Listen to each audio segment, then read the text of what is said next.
welcome to No Broken Legs Playoffs Week 2. And Jimmy, the Cleveland Browns are still here. Joining me on the phone is Jimmy Champ. We are celebrating. Jimmy, how much fun was Sunday night?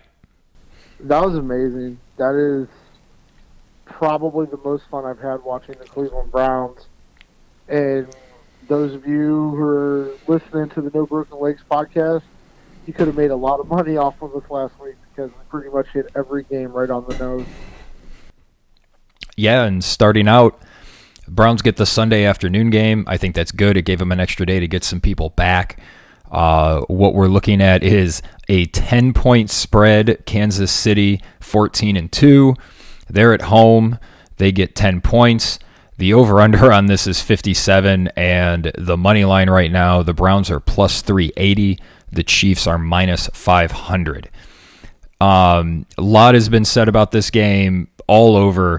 Jimmy, what do you think happens on Sunday? I think the Chiefs win by 10 points exactly. So I don't really think it matters which way you bet this game at 10. I think it's a push. I will, of course, be taking the Browns, even though I think it's going to be a push at the 10. I will, of course, be taking the Browns money line because, you know, it's a quarterback that guys our age, there's a very differing opinion on. But what I saw, what the Browns did to the Steelers, that very much felt like the two Eli Manning Giants Super Bowl run teams. Beating a team they probably had no business beating. They did everything we kind of said they had to do. They ran the ball. Baker Mayfield just, first read, get rid of the ball, let's do it. The defense wasn't great all night, but they were good enough in spots. If the Browns beat the Chiefs, I don't know how surprised I would be. I think they can do it. I need Kareem Hunt to take it personally. I need Nick Chubb to be successful. One of the things we talked about a lot was the Browns had to run the ball successfully on first down. The handful of drives where they did not run the ball successfully on first down, the drive stalled out. But the Chiefs' defense is nowhere as good as the Steelers' defense. And I don't know if a team could have more momentum, if momentum is a real thing, than the Cleveland Browns have right now. I mean, you drove a stake through the heart of a failed franchise for the majority of my adult life. They made Ben Roethlisberger cry. Yeah, I mean, they did. You know, I mean, like we said, the defense had to have spots where they got turnovers, got some pressure. You know, neither team had a sack, but the pressure that got to Roethlisberger caused Roethlisberger problems. Baker just threw right over top of wherever the pressure came from. Like, that was one of the most decisive games I've seen Baker play. They didn't bother with the boots and the rollouts. I know I wanted them to. They didn't bother to do it because they didn't want to let TJ get going. They tried a couple early and Pittsburgh was all over it. Yeah, they didn't run our trick play. I imagine that's in the works against Kansas City now that I believe most of the coaching staff is back in the building. I can clearly see a path where the Browns can do to the Chiefs what the Raiders did to the Chiefs.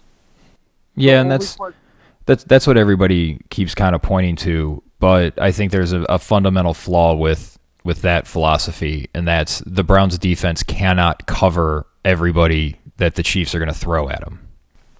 It would be hard for the Browns because their defensive structure is a little different than the Raiders, but there were times in that game where the Raiders only had like 2 or 3 down linemen and just dropped everybody else back in coverage. And they frustrated Mahomes. Patrick's going to throw a football. He's not going to throw it away. He only tucks and runs when he's really pressured. He wants to throw the football. And if you get enough guys in coverage, you might be able to make a play. I don't know what Joe Woods does schematically.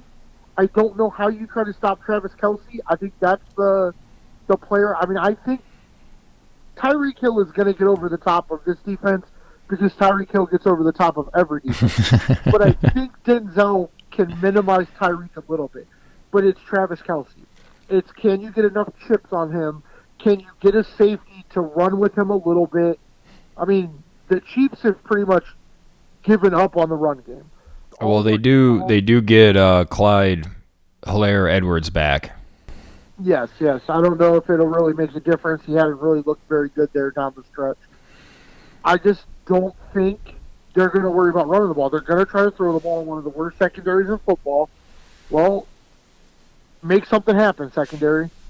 But I think long drives for the offense will be key. Nick Chubb and Kareem Hunt have to be special. And Baker's just got to keep playing like Baker's been playing for 2 months. Yeah, it's pretty much the same thing as we saw last week. The defense is going to have to force a couple of turnovers, and they're going to have to get a couple of stops. What I worry about is Pittsburgh had 2 4th and short punts that continue to mystify me after they were down early. Kansas City's not going to punt in those situations. They're going to force the Browns to stop them on 4 downs, I think, anytime they're near midfield. And they should. This Browns defense doesn't really look like it can hold up against anybody, especially this offense. I agree. I do like the Browns' potential for a backdoor cover here. And Kansas City's a team that starts notoriously slow. The first half line is Browns minus 6.5, and I kind of like that. I do too. I like that. I mean, I like that over we're talking about. I love the over. I think both of these teams are going to score points. And I could see the backdoor cover, but 10 just feels right, even though it's been a while since the Chiefs beat somebody by double digits.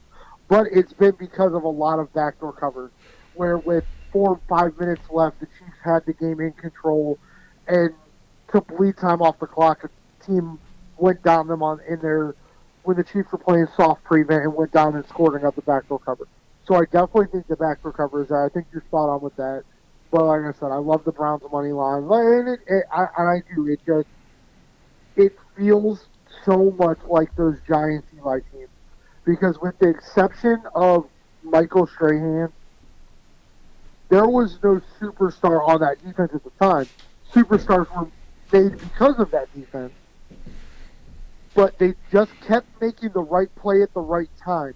They beat Aaron Rodgers. They beat good teams in good teams building. And the Cleveland Browns have a chance to do that. And Baker wants this.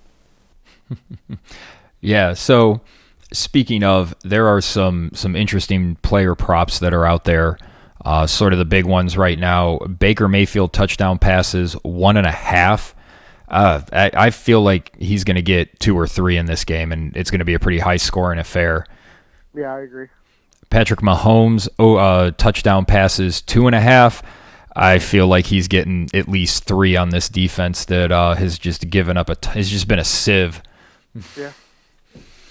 We have passing yards for Baker Mayfield, 262.5. I think I'm just going to stay away from that one. Yeah, because that's probably about right where it should be. Yeah, and especially if they're playing a ball control, slow it down, move it down, they're gonna try to limit possessions, I would assume. Yeah, if Baker has to throw for 300 plus yards, it's not going to be a good day for Cleveland. So here's the 2 that really stood out to me, which are Kareem Hunt and Nick Chubb. Just out of the blue, what would you expect Kareem Hunt's rushing yards over under to be? Somewhere in the low 90s. It's 31.5. Wow. What do you think Nick Chubb's is? Nick Chubb's got to be in the 90s at least, right? 69.5. When did the Chiefs get a run defense? That's an interesting question, Jimmy, because that's actually where the defense is poor. Yeah, so yeah. I don't understand those lines. I like those to both go over. I appreciate that because that's 2 more bets to make because both of those will go over. Yeah, that's it. Interesting, very interesting. What did Mr. Kelsey's yardage and touchdowns stay at? Let's see. Oh wait, that's Tyreek Hill. Where is? Oh, they don't have Travis Kelce on here. He's off the board. Caesars is failing me. Yeah, they probably just couldn't put it high enough. Tyreek Hill's receiving yards is 82.5, which feels about what you would hope Denzel Ward can keep him to. But as we talked a couple weeks ago, if you can find a yards over under for Kelsey and a touchdown, bet the over on both. So last week, Nick Chubb had 76 yards on the ground on 18 carries, and Kareem Hunt had 48 yards on 8 carries. So both of those look to hit on the over, because I would assume they're going to really want to pound the ball early just to try to get through the first half. Yeah, no, I completely agree. I mean, there's even more, with Pittsburgh, it was different because as we nailed, right on the head, with the exception of that second half against Indianapolis, Pittsburgh's offense with Ben Roethlisberger had been suspect for the entire second half of the season. So you didn't really have to worry about eliminating possessions because, as I said, the more Roethlisberger threw the ball, the better the defense had an opportunity to be. Granted, Ben threw for a ton of yards, but the turnovers made the game. That's the complete opposite with Patrick Mahomes. You do not want Patrick Mahomes to have 5 possessions, 6 possessions and a half, because he's probably going to get 4 touchdowns out of that. Like, he's just been playing at such an efficient high level. You don't want to do that. You've got to shorten the game. You need as few as possessions between both teams as possible. And I hope, again, that we get to see Hunt and Chubb on the field at the same time. And I hope it's a lot of dink and dunk, eat time off the clock. And I just can't wait for this football game. Yeah, it's going to be really exciting. Just playoffs, round 2, Cleveland Browns. It just sounds so weird. Yeah, no, I absolutely agree. Like, it's really nutty. Well, the early game on Saturday pits the LA Rams against the Green Bay Packers, who are the 1 seed in the NFC coming off their bye. The Packers are 6.5-point favorites. The over-under on this is 45.5 points. The Rams are plus 259 on the money line. The Packers are minus 324. Aaron Donald's going to play with those bruised ribs. Is he going to be healthy enough, and is that Rams defense going to be good enough to make up for whatever the Rams put out there at quarterback? Unfortunately, I believe this is where my LA Rams get stopped in the playoffs. Because I had such a good weekend last weekend, I still may throw some action at that Rams money line. That being said, the Green Bay Packers have looked darn near unstoppable. Aaron Donald and the Rams defense are going to get stops. Jalen Ramsey will shut down Devontae Adams at times. Do I think Aaron Rodgers will pick apart the rest of the secondary? Yes. I think it'll be a huge game for Robert Tonyan. I think as long as somebody like MVS catches footballs, I think the Packers will easily win this game. I don't think the Rams will be able to hold on to cover.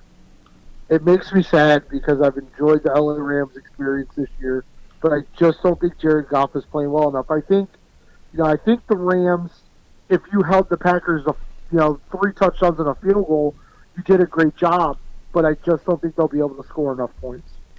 Yeah, I agree pretty much across the board because the Rams offense did not look good last week, and that was when it was not 30 degrees and freezing cold. So I don't know what that's going to look like.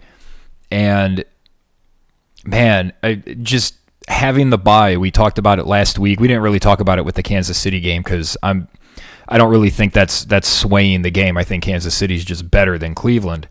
I think this is a game that we're going to see that come into play where the team that is rested, they've had plenty of time off. The Rams are coming off a few weeks where they've played the Seahawks twice.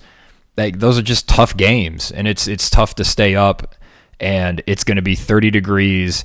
And when Aaron Rodgers goes up by 10 in the third quarter, what are the Rams going to look like? Yeah, and I think also with the Rams, I hate to say this, but I think it's a very contrasted situation in the Browns. Like, to listen to the Browns leaders talk, they feel they're not done. They feel like there's still work to do. They feel like they can still go farther. I think the Rams have probably already made it farther than most people thought they would go. Not us, but other people. I think People were so high on the Cardinals. Well, you knocked them out of the playoffs.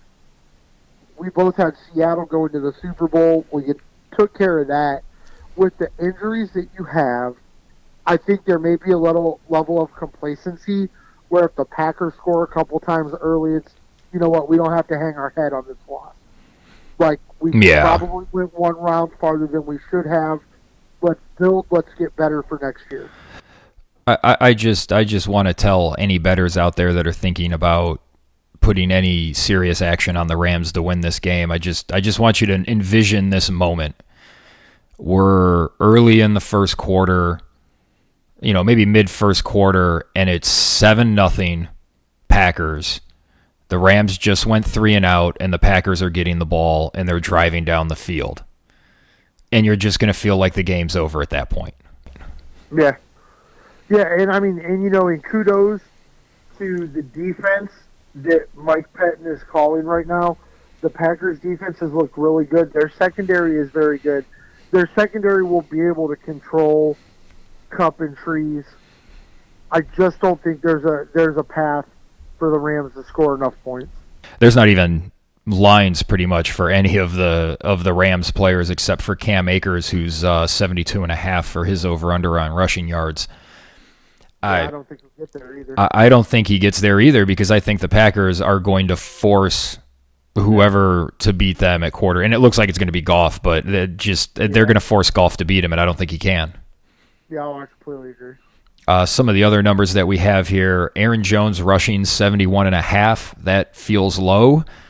Devontae Adams, total receiving yards, 78.5.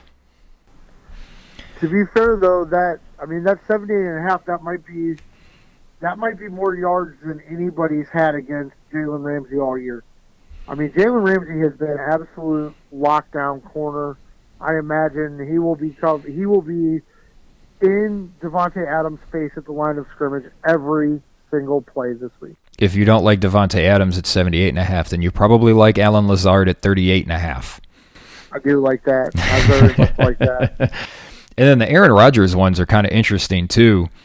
Right now, they have his over-under passing attempts at 34.5. I feel like he's going to get into the low 40s. And his completions are at 23.5. That kind of feels low. I don't like betting completions or attempts just because it's such a wonky thing. But Aaron Rodgers' touchdown passes, 1.5. Hammer that, everybody. That's over. That sounds like this just feels like a game where Aaron Rodgers comes out off the bye, rested. He's going to throw 3 or 4 touchdowns and make his case for we're winning the Super Bowl this year. Everybody needs to shut up about Mahomes. I'm the State Farm discount double check motherfucker. Yep. No, you're 100% correct. Our late game on Saturday is probably the game I'm most interested in watching after the Browns game. The Ravens are traveling to the Bills. This game, we've seen a little bit of movement. It started with Bills were 3-point favorites. Now that's down to 2.5. The over-under on this is sitting at 49.5. The money line, Baltimore plus 127, Buffalo minus 148. They got the 3-point advantage for home field, but it looks like they took a half point back, which seems fair for what we've seen this year for home field advantage. Jimmy, who's going to come out of this one? So, of course, I want the Cleveland Browns to win. I wanted the Cleveland Browns to win last week, but I also saw a clear path where it could happen, and that happened. I don't really see that path for the Browns against the Chiefs. I'm just being a homer, I'm hoping. This will be the upset of the weekend. This will be the one underdog to win. Bet the Ravens money line. Bet the Ravens plus whatever you can get it at. The Ravens are going to win this football game. I actually agree with you. With Phillip Rivers at quarterback, if he had a better head coach, the Colts would have beat the Bills last week. And Josh Allen played pretty well. And if Frank Reich was as good of a coach as everybody tells me he is, the Colts would have beat the Bills last week. Yeah, the Colts left a ton of points on the field. They had 4 drives. In the first half, they had 4 drives past the 50-yard line that they got 3 points total out of. Like, you just can't do that in the playoffs. The difference between the Ravens and the Colts defense.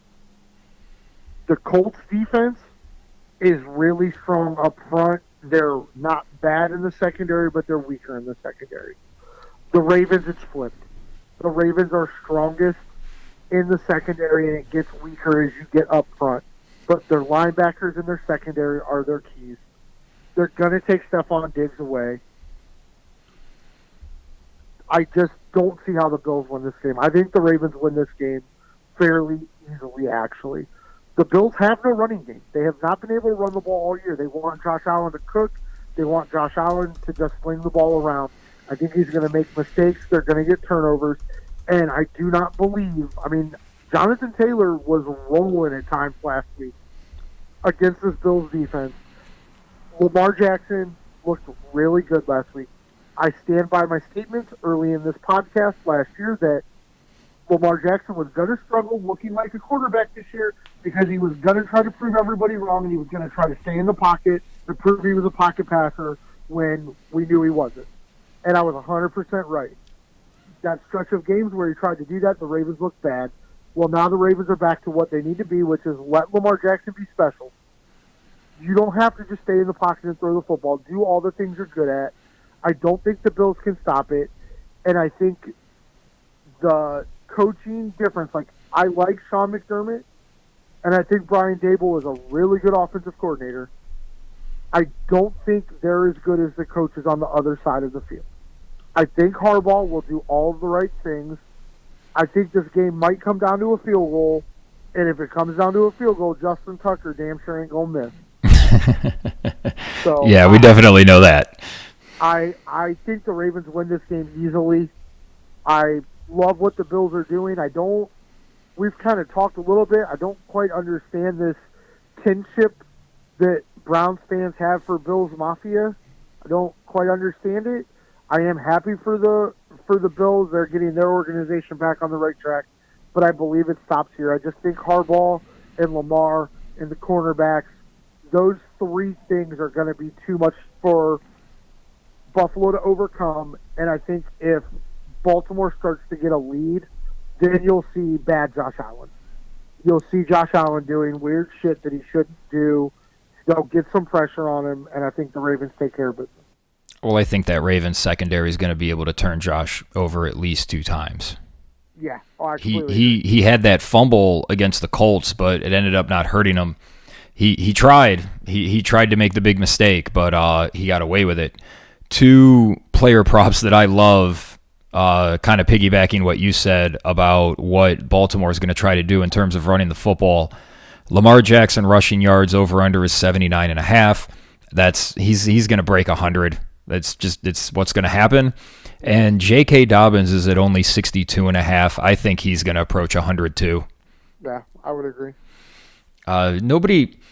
Not a lot of these other player props are right around where you would expect them to be. Stephon Diggs is at 93.5. I lean towards you, Jimmy, and thinking that that's probably going to be a little under.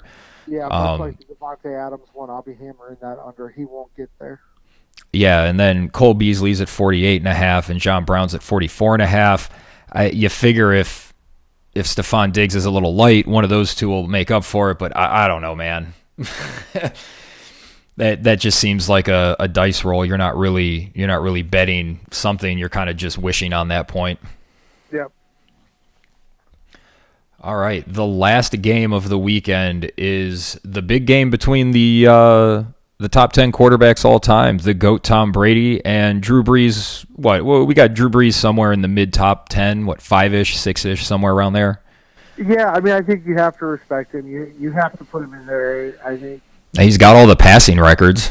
If it wasn't for the Brady Belichick rings, we'd probably have a lot more conversations about is it Brees or is it his coach?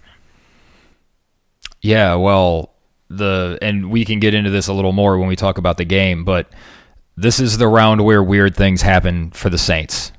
Yep. So we'll get to that here in a second, but New Orleans is home. They are 3-point favorites. The over-under on this is 52.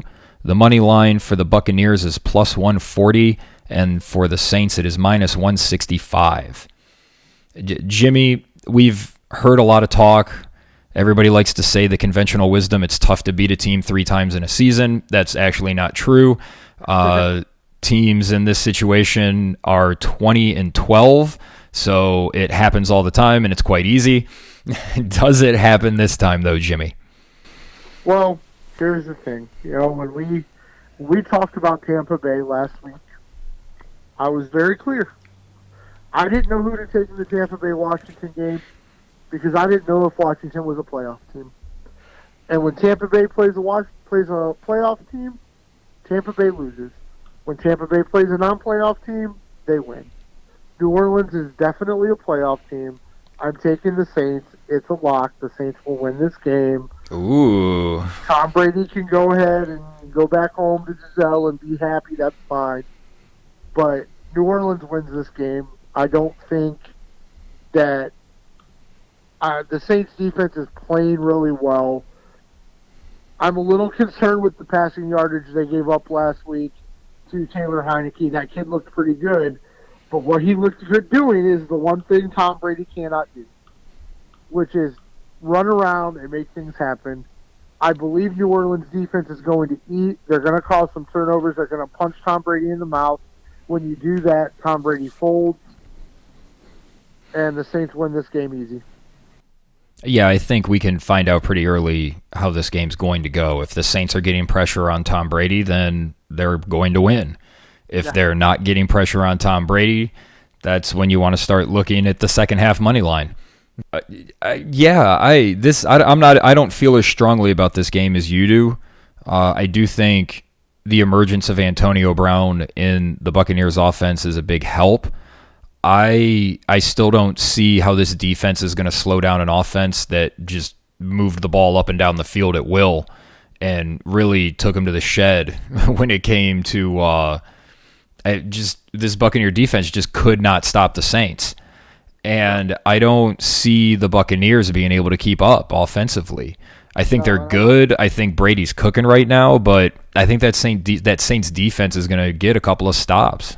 Yeah, I do too. I just think I think Drew Brees is going to want this football game. To me, is going to mean more for Drew Brees than it's going to mean for Tom Brady. I don't know. Tom Brady always wants to win, and that's the thing that scares me the most about this game is he has that factor that guys just want to go out and run through a brick wall to help him win. Yeah. And it's in full effect. You can see the Buccaneers are feeling it. I think the Browns have a little bit of that with Baker. I agree. And I think the Chiefs have a little bit of that with Mahomes as well. I think you can say that about a lot of the quarterbacks that are in the playoffs, especially the teams that we think are going to win. But that's what really scares me, is what weird thing is going to happen to fuck the Saints over. I don't think anything this time. I think it's going to be a nice, normal football game. No phantom pass interference calls. No ridiculous halftime heaves. Hail Marys. I think this is going to be a normal Saints whooping of the Buccaneers. I don't know. America will be disappointed, but I won't be. I would be very happy. I've said all year that I think the Bucs flame out in the playoffs, and I would like to see them lose this week so that I can pat myself on the back and be correct on that. Yeah. Oh, absolutely. Any final thoughts on this weekend, Jimmy? Anything that really stands out or is particularly of interest in terms of any of the matchups? I think, or I guess something that hasn't necessarily been talked about ad nauseum, something maybe a little under the radar. For me, it's Jalen Ramsey versus Devontae Adams. Yeah, that should be a lot of fun to watch. I'm excited to see that. In my opinion, there are a lot of great cornerbacks and great wide receivers in the league. Devontae Adams right now is playing like the best wide receiver in the NFL. Sure, Tyreek Hill can take the top off better than anybody else, but Devontae has been the best wide receiver. Every defense has game planned to take Devontae Adams away, and nobody's been able to do it. If you look at the numbers that Jalen Ramsey has put up against some of the top 10 wide receivers in the NFL this year, it's like Deion Sanders numbers.